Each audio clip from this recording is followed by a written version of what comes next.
नमस्कार साथियों, मैं हूं विकास। स्वागत है आप सभी का अपने चैनल पर। साथियों, जब से नीतीश कुमार ने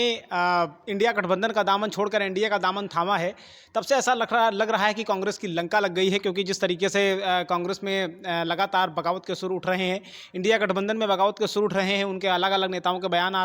रहे हैं। तो उससे तो ऐसा लगता है कि अब आने वाले समय में इंडिया गठबंधन ज़्यादा समय तक टिक नहीं पाएगा। सबके अपने अपने अलग अलग सुर हैं, चाहे वो बंगाल की मुख्यमंत्री ममता बनर्जी हों, चाहे वो पंजाब के मुख्यमंत्री मान साहब हों, या फिर कांग्रेस वहाँ के सुप्रीमो यानी आम आदमी पार्टी के सुप्रीमो अरविंद केजरीवाल जी हों। सब जो है कहीं ना कहीं जो इस पूरे के पूरे कार्यक्रम की यानी इस इंडिया गठबंधन की जो मुख्य पार्टी है यानी कांग्रेस, सब उसको आंखें दिखा रहे हैं। क्योंकि ऐसा लग रहा है कि उनको ये लगता है कि अगर कांग्रेस ज़्यादा सीटें हमसे ले लेती है तो कहीं ऐसा ना हो कि कांग्रेस खुद तो डूबे ही बल्कि हमें भी साथ साथ डुबो दी। तो कहीं इस लिहाज से ऐसा देखने को मिल रहा है, और इस लिहाज से कहीं ना कहीं ऐसा लग रहा है कि इंडिया गठबंधन जो है अब ज़्यादा समय तक टिकने वाला नहीं है। उधर बिहार में जिस तरीके से नीतीश कुमार ने बगावत करते हुए भारतीय जनता पार्टी के साथ वो गए, और उन्होंने जिस तरीके से जो है इंडिया गठबंधन को छोड़ा, तो उससे एक कहीं ना कहीं जनता के बीच में जो वो आम जनमानस है जो कि कांग्रेस का और इंडिया गठबंधन का कोर वोटर्स था, और जो तमाम जो इस पूरे गठबंधन को एक उम्मीद के साथ देख रहा था, तो कहीं ना कहीं उसके अंदर एक निराशा का भाव पैदा हुआ है। और कहीं ना कहीं उसके अंतर्गत जो है उनके अंदर कहीं ना कहीं एक ऐसा भाव है जिससे उनको लगता है कि भविष्य में हो सकता है कि ये इंडिया गठबंधन जो है उतना अच्छा काम ना कर पाए, और इसी वजह से शायद वो जो है सरकार ये आने वाले समय में सरकार ना बना पाए। तो इसी कड़ी में जो है अगर हम देखें पार्टियों के बयानों को देखें तो वो कहीं ना कहीं बड़े जो है गलत बयानी हो रही है। एक तरीके से हम कह सकते हैं बंगाल की मुख्यमंत्री ममता बनर्जी आंखें दिखा रही हैं। वो उनका कहना है कि कांग्रेस जो है सीट शेयरिंग पर जो है वो बड़ा दल बनने की कोशिश कर रही है, जो कि बिल्कुल भी सही नहीं है। और उनका कहना है कि कांग्रेस अगर सिर्फ 2 सीटों पर यहाँ पर चुनाव लड़ती है तो ही हम उनके साथ में आएंगे, और अन्यथा हम जो है नहीं आएंगे। तो ममता बनर्जी ने तो अपना जो मत है वो स्पष्ट रूप से साफ साफ कह दिया है, और उन्होंने बंगाल में जब यात्रा निकल रही थी तो वहाँ पर उसको समर्थन देने से भी इनकार कर दिया है। और हालांकि बंगाल में जो है कांग्रेस की यात्रा संपन्न जरूर हो गई, लेकिन उसका जो निगेटिव असर है वो साफ साफ देखने को मिल रहा है। क्योंकि इंडिया गठबंधन अब धीरे धीरे विघटन उसकी विघटन की जो शुरुआत है वो धीरे से हो गई है, और इसके एवज में हो सकता है कि भविष्य में आने वाले चुनाव में इसका जो परिणाम है वो साफ साफ देखने को मिल जाए। उधर अगर हम आम आदमी पार्टी की ओर देखें तो वहाँ यानी कि पंजाब में, तो वहाँ भी आम आदमी पार्टी जैसी छोटी पार्टी भी जो है कांग्रेस को लगातार आंखें दिखा रही हैं। उनका कहना भी है कि वहाँ पर जो है चाहे वो कांग्रेस के चन्नी साहब हों,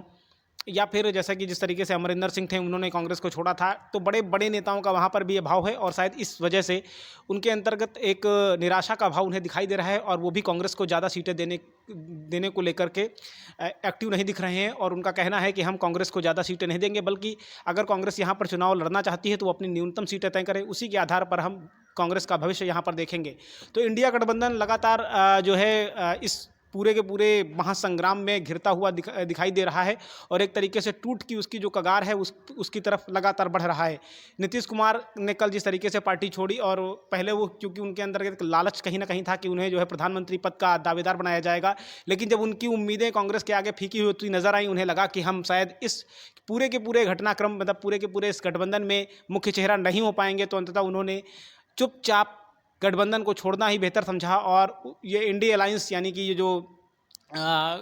तमाम पार्टियों को मिलाकर के 18-20 पार्टियों को मिलाकर के बनाया गया था, तो कहीं ना कहीं उसका जो निगेटिव असर था वो साफ साफ देखने को मिला। तो इस लिहाज से अब कांग्रेस के पास आखिर कौन से ऐसे विकल्प हैं जिसकी वजह से जो है वो अपने आप को मजबूत कर सकती है। उधर अगर हम एक चीज़ और देखें, हालांकि आज जो है बिहार में कांग्रेस के राहुल गांधी की बहुत ही धमाकेदार एंट्री हुई है, और उन्होंने उनके साथ आज तमाम जन सैलाब देखा गया। लेकिन ये जन सैलाब कितना वोट में तब्दील हो पाएगा, भविष्य में ये जन सैलाब कितना मतदाताओं को रिझा पाएगा, और ये वोट में कितना तब्दील होता है, इसका फैसला तो आने वाले समय में ही होगा। क्योंकि जिस तरीके से प्रधानमंत्री नरेंद्र मोदी इस वक्त राम लहर पर सवार हैं, क्योंकि भारतीय जनता पार्टी के पास इस वक्त बड़ा ही अहम चुनावी मुद्दा है, और वो है राम लहर का। तो उस राम लहर का कितना फ़ायदा भाजपा को मिल पाता है, खैर इस बात को तो अभी कहना मुश्किल होगा, लेकिन ऐसी पहले भी जितनी भी लहरें आई हैं उसका जो साफ साफ फ़ायदा है वो भाजपा को मिला है। इसके पहले जब मोदी लहर यानी कि 2014 में जब भाजपा ने अच्छे दिन की बात कही थी, और उन्होंने 60 साल के शासन की बजाय 60 महीने का समय मांगा था, तो तब जिस तरीके से उन्होंने इन सब चीज़ों को लेकर के स्पष्ट अपना रुख दिखाया था, उसके बाद फिर हम लोगों ने जिस तरीके से देखा कि 2019 के चुनाव में पुलवामा में फिर एक तरीके से फिर से एक बार मोदी लहर सवार हो गई जनता के दिलो दिमाग पर, और जनता प्रचंड बहुमत से भारतीय जनता पार्टी ने सरकार बनाई। तो इन सब चीज़ों को देखते हुए ऐसा नहीं कहा जा सकता है कि आने वाले चुनाव में कांग्रेस कितना बेहतर प्रदर्शन कर पाएगी, क्योंकि एक तरफ जो है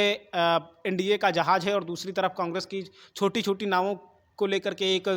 समूह बनाया गया है, जिसमें हर नाव अब धीरे धीरे अलग अलग दिशा में भागने की कोशिश कर रही है। चाहे वो तृणमूल कांग्रेस हो, चाहे वो वामपंथ की पार्टियां हो, चाहे वो जो है अन्य मतलब जो आम आदमी पार्टी हो, या अन्य कोई भी क्षेत्रीय पार्टी हो, समाजवादी पार्टी ही हो, तो सभी, क्योंकि समाजवादी पार्टी का भी जो फार्मूला पहले के चुनावों में रहा है वो भी धीरे धीरे फेल होता दिखा। आप सभी ने देखा कि वो उत्तर प्रदेश के विधानसभा चुनाव को साथ मिलकर के 2017 में लड़ चुके हैं, लेकिन उसका भी कोई परिणाम फायदा नहीं निकला, और अंततः कांग्रेस पार्टी को इस पूरे के पूरे चुनाव में हार का सामना करना पड़ा था। उसके बाद में फिर लोकसभा के चुनाव में भी मायावती जी के साथ में मिलकर के चुनाव लड़ा गया, उत्तर प्रदेश का सपा लड़ी हुई थी, लेकिन उसमें भी उसका कोई भी फायदा नहीं मिला है। तो कुल मिलाकर के इन सब चीज़ों को ध्यान में रखते हुए कहीं ना कहीं पार्टियां जो है वो अब अपना अपना अलग अलग रास्ता चुनने को शायद कहीं ना कहीं दिखाई दे रही हैं। उधर अगर हम उत्तर प्रदेश की राजनीति में ओम प्रकाश राजभर जी को देखें तो वो पहले ही समाजवादी पार्टी को उससे किनारा कर चुके हैं, और सभी पार्टियां अपना अपना अलग अलग बयान देती रहती। कांग्रेस के अंदर खुद इतने बगावत के सुर हैं, चाहे वो आचार्य प्रमोद कृष्णम जी हों या अन्य बड़े बड़े नेता। उधर आपने मिलिंद देवड़ा को देखा ही महाराष्ट्र में। तो इस तरीके से लगातार जो है कांग्रेस के अंदर एक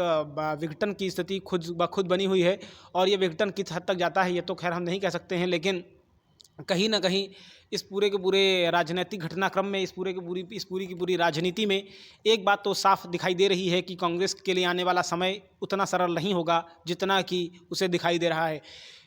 चुनाव की सभा के लिए चुनाव में कोई भी सभा हो उसके लिए भीड़ इकट्ठा करना कोई भी बड़ी बात नहीं है। चुनाव की कोई भी सभा हो उसके लिए भीड़ को जो है एकत्रित करना कोई बड़ी बात नहीं है। वो तो भीड़ तो भाड़े पे भी आ जाती है। बहुत सारे दल अक्सर अपने चुनाव में करते हैं। मैं ये बात सिर्फ कांग्रेस के लिए नहीं कह रहा हूँ, बल्कि उन तमाम सारी पार्टियों के लिए कह रहा हूँ जो कि ऐसी भीड़ें आपने बहुत सारे चुनावों में देखी होंगी। लेकिन ये भीड़ कितना जो है जनता को के वोट में बदल पाती है, इसका जो फैसला है वो ईवीएम करती है, ना कि आई हुई भीड़ करती है। क्योंकि जब चुनाव का रिजल्ट आता है तो वो तमाम सारे दल धराशायी हो जाते हैं। तमाम बड़े बड़े नेता धराशायी हो जाते हैं, जिनको कद्दावर कहा जाता है। बड़ी बड़ी शख्सियतों का उनके नाम के आगे बड़ी बड़ी शख्सियत का तमाम जो चीज़ें हैं उनको जोड़ा जाता है, लेकिन अंततः जो चुनाव परिणाम आता है तो जनता सबक सिखा देती है।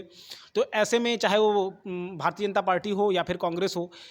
आई हुई भीड़ को वोट मान पाना बड़ा मुश्किल होता है। हालांकि इससे जन समर्थन जरूर मिलता है, और एक तरीके से जो पार्टियों की जो छवि है उसमें ज़रूर निखार आता है, और ऐसा लगता है कि शायद कुछ परिवर्तन ज़रूर होगा, एक पॉपुलैरिटी ज़रूर बढ़ती है। लेकिन वो पॉपुलैरिटी कितना काम आती है ये तो नहीं कहा जा सकता, क्योंकि अंतिम वक्त में मुख्य जो जनता के बीच में किए गए कार्य हैं वही फैसला करते हैं। और इस वक्त अगर हम देखें कांग्रेस के पास में तो कई मुद्दे भी कोई बड़े नहीं हैं। महंगाई, अगर बेरोजगारी की बात करें तो ये मुद्दे बिल्कुल आम हो चुके हैं। वो उनको हमेशा एक तरीके से आज के दौर में घिसा पिटा हुआ मान लिया जाता है। उधर आपने 3 राज्यों में अभी जिस तरीके से चुनाव परिणाम देखे, चाहे वो मध्य प्रदेश हो, चाहे वो राजस्थान हो, चाहे वो छत्तीसगढ़ हो, इन तीनों राज्यों में, छत्तीसगढ़ में भी कांग्रेस सरकार में होते हुए बिहार गई, राजस्थान में कांग्रेस सरकार में होते हुए बिहार गई, और उसके बाद में मध्य प्रदेश में तो प्रचंड बहुमत से भारतीय जनता पार्टी ने वापसी की ही। और जबकि इन तीनों ही राज्यों में इस बार इतना बड़ा उलटफेर देखने को मिल रहा था, तो ऐसा लग रहा था कि तीनों राज्यों में कांग्रेस जो है क्लीन स्वीप करेगी और भारतीय जनता पार्टी किसी भी राज्य में सरकार नहीं बना पाएगी। ऐसे वो आ रहे थे, मतलब ऐसे जो सर्वे थे वो साफ दिखाई दे रहे थे, एग्जिट पोल्स भी ऐसा ही कह रहे थे। लेकिन जिस दिन चुनाव का परिणाम आया, जब फैसला आया, तो जिस दिन जो है चुनाव का परिणाम आया, तो वो एकदम से बाजी पलट गई। और जैसे न्याय का तराजू होता है ना, वो एक तरह से बिल्कुल झुक जाता है, तो इस तरीके से जनता ने भी अपने उस न्याय के तराजू को ऐसा झुकाया कि कांग्रेस जो है औंधे मुँह गिर गई। तो इस वक्त कहीं ना कहीं कांग्रेस के पास मुद्दों का अभाव है, और उधर उसने जो है राम मंदिर का जिस तरीके से विरोध किया, उनके नेताओं ने जिस तरीके से बयानबाजी की, सबने कन्नी काट दी। तो उससे भी कहीं ना कहीं जो राम भक्त हैं, जो हिंदी पट्टी की बड़ी बेल्ट है, जो राम को बहुत ही ज़्यादा भगवान राम को पसंद करती है, उसके अंदर तो कहीं ना कहीं नाराज़गी है ही। यहाँ पर किसी पार्टी की बुराई करने की कोई भी बात नहीं है, लेकिन जो दिखता है वही दिखाया जाता है साथियों। तो ये चीज़ आप भी समझ रहे हैं कि इस वक्त इन पार्टियों के पास, इंडिया गठबंधन के पास सिर्फ वही पुराने घिसे पिटे मुद्दे होने के अलावा कोई भी ऐसा बड़ा मुद्दा नहीं है जिससे कि वो अपनी वोट शेयरिंग जो है उसे बढ़ा सकें, उसको लेकर के कोई बड़ी चीज़ कर सकें। उधर बंगाल में ममता बनर्जी अपना जो है उनका एक अलग आधिपत्य है। वो जानती हैं कि कांग्रेस यहाँ पर कोई बड़ा करिश्मा बहुत साथ नहीं कर पाई है। उधर वो तब से और ज़्यादा नाराज़ हैं जब से कांग्रेस और वामपंथ की पार्टियों ने मिलकर के ममता बनर्जी के खिलाफ चुनाव लड़ा था। हालांकि उसमें भी ममता बनर्जी जीत गई, तो इसको लेकर के ममता बनर्जी भी काफ़ी नाराज़ हैं। उधर कांग्रेस का जो झुकाव है वो धीरे धीरे वामपंथ की तरफ बढ़ता जा रहा है। वो धीरे धीरे एक आस्तिक पार्टी की बजाय लेफ्ट की जो विचारधारा है, नास्तिक वाली, कम्युनिस्ट की जो विचारधारा है, कम्युनिज्म की जो विचारधारा है, उसकी तरफ धीरे धीरे बढ़ती जा रही है। तो इससे भी पार्टी कार्यकर्ताओं में कहीं ना कहीं निराशा और नाराज़गी का जो क्षण है वो देखा जा रहा है। और इधर जो पार्टियों के अंतर्गत जो अपना अपना मुख्यमंत्री को लेकर के जो फैसले हैं वो भी साफ साफ देखे जा सकते हैं। आरजेडी लालू प्रसाद यादव जी की पार्टी है, वो राष्ट्रीय मतलब अपने राज्य के स्तर पर तो ठीक ठाक पार्टी है, लेकिन अगर हम उसे बाहर के स्तर पर देखें, देश में तो उसका कोई इतना ऐसा बड़ा मतलब उनका कोई भी ऐसा चेहरा नहीं है उनके पास जो मास को जो है एक तरीके से कवर कर सके, मास पॉपुलेशन को कवर कर सके, बहुत ज़्यादा वोट शेयरिंग में बदलाव कर सकते, ऐसा कोई भी उनके पास चेहरा नहीं है फिलहाल। तो इस स्थिति में कहीं ना कहीं जो चीज़ें हैं वो साफ साफ जो है देखी जा सकती हैं, साफ साफ उसको जो है समझा जा सकता है। लेकिन अब भविष्य उसका कैसा रहने वाला है, किस तरीके से उसका जो भविष्य है उसको किस तरीके से हम आगे देख सकते हैं, ये चीज़ तो कांग्रेस को इसके लिए आत्ममंथन करना पड़ेगा। इसके लिए अन्य तमाम वो जो रणनीतियाँ जो चुनाव के वक्त मतलब करी जाती हैं उन्हें करना होगा। हिमाचल प्रदेश में जैसे कि मतलब कांग्रेस की सरकार है, तो जहाँ जहाँ मतलब इनकी सरकारें हैं वहाँ वहाँ पर इनको और ज़्यादा उनके नेताओं को सक्रिय रहना पड़ेगा और मेहनत करनी पड़ेगी। तो इस लिहाज से उन छोटी जीतों को जो है बड़े स्तर पर दिखा करके राहुल गांधी को और ज़्यादा काम करके जनता के बीच में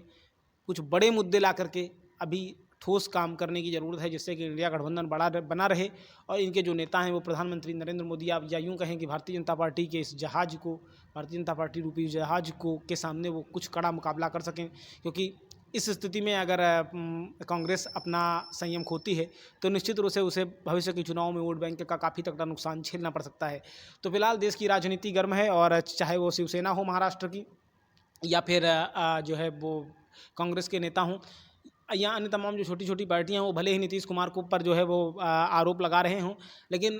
कहीं ना कहीं वो भले ही जैसे कांग्रेस के जयराम रमेश जी ने उन्हें गिरगिट बताया, तो इस तरीके की भले ही बयानबाजियां आ रही हों, लेकिन इससे कोई जनता में मतलब जो है कोई अच्छी इमेज नहीं बनने वाली है, बल्कि इससे कहीं ना कहीं जो है निगेटिव असर ही अभी तक देखने को मिल रहा है। उधर जो शिवसेना है शिवसेना भी अपना तीनों पार्टियों का गठबंधन करके महाविकास अघाड़ी बना करके उसका हश्र देख चुकी है। क्योंकि जो गठबंधन होते हैं, जब दल में दल मिल जाता है तो एक तरीके से दलदल हो जाता है, फिर वहाँ सब अपनी अपनी टांग खींचते हैं, सब अपना अपना एक तरीके से उत्थान करने लगते हैं और उसमें फिर किसी का भी भला नहीं होता है। तो इस लिहाज से कहीं ना कहीं फिलहाल अभी देखने को मिल रहा है कि क्या होता है। तो साथियों, आज के लिए रखते हैं इतना ही, मिलते हैं फिर किसी अगले टॉपिक पर, तब तक के लिए हमें दीजिए इजाजत। आप सभी ने इतनी देर तक देखा, इसके लिए सभी का बहुत बहुत धन्यवाद। Thank you very much. जय हिंद, वंदे मातरम, भारत माता की जय। Okay bye.